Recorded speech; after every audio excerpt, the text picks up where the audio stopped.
हमारे साथ हैं विनोद जी यादव। इनके L5S1 में एपी डायमीटर केवल 8 mm बचा है और कमर से पैर में भयंकर दर्द है और इनके चलने में दिक्कत आ रही है। तो अपन इसका इलाज फिजियोथेरेपी से भी करेंगे, कायरोप्रैक्टिक और ओस्टियोपैथ टेक्निक से भी करेंगे।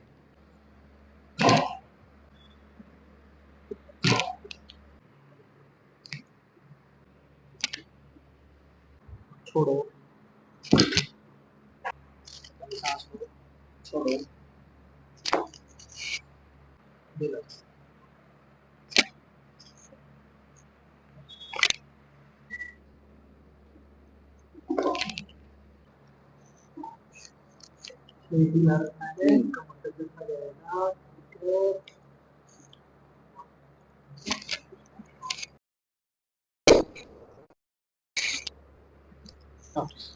क्या महसूस हो रहा है? ठीक है, अच्छा महसूस हो रहा है।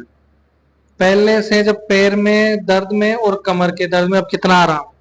70% तक आराम है मेरी। 70% तक आराम है। अब आप क्या ऑपरेशन की सोच रहे हो? नहीं, अब नहीं सोच रहा ऑपरेशन की।